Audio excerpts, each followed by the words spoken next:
Right now, we're heading to the Northwest Highlands with Desiree Wilson.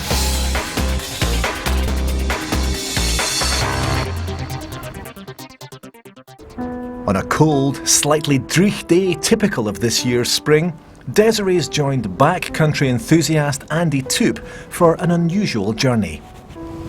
Well, at first glance it looks like we're just out for a nice walk, but that's not the whole story.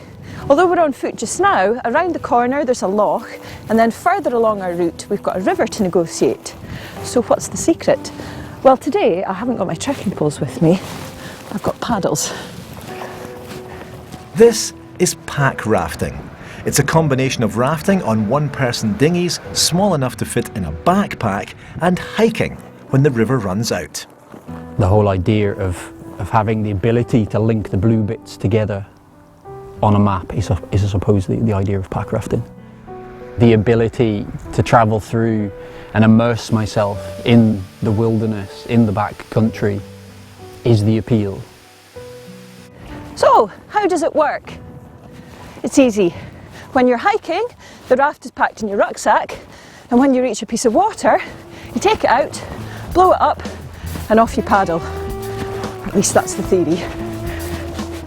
I can let the bag inflate. Yeah. Or I can try and catch wind. Okay. Close it up. And once you're there, put it on your thighs. Yeah, that's good, yes. Oh, look at that. If you take the beach dinghies from your childhood, those ones that cost a £5, take one of those and then make it a real grown-up's dinghy. That's the same size and shape. Both super stable. And I'm in. Okay. And I came across Packrafts with a bunch of guys adventuring in Alaska. So we bought Packrafts on a whim, I suppose.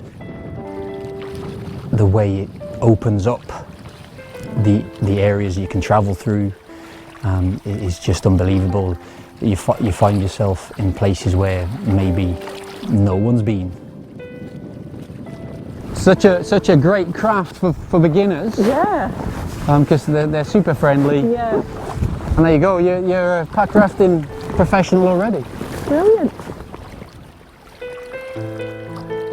To be self-sufficient with regards to my modes of travel and having those options, I can take unnavigated paths, unnavigated rivers. That's the appeal. It's new, it's exciting, it feels like real adventuring to me. Do you want some help with yours? Are you okay? I'll be okay, thank you. That's good, and I reckon just he's great. He's going to keep us out the wind. Yeah, sure. As much as possible. We wouldn't want it blown away, as it's the best part of £1,000, which seems a lot for what is a kiddie's dinghy, but they're incredibly robust. As neat as possible, getting all the air out, because that's what's going to give us our minute pack size. Okay.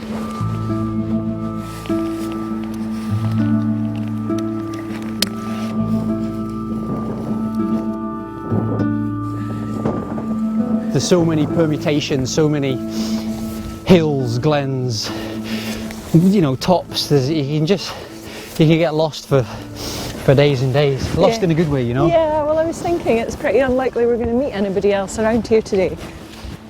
And I'm not noticing the weight of it that much at all. I mean, it doesn't really feel like I'm carrying a rucksack that's much heavier than what I would be used to carrying for a day hike anyway.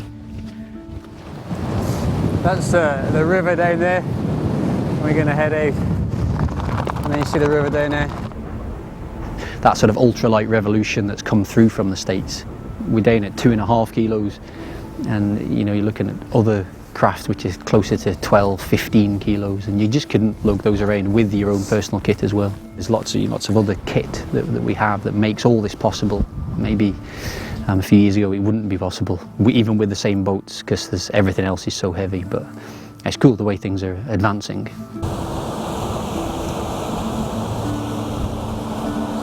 And if we drop down here, we can see most of the rapid. It's going to swing left, and hopefully there'll be a eddy down there and stuff. What do you reckon to that? If I just tuck in behind you and then just follow your line.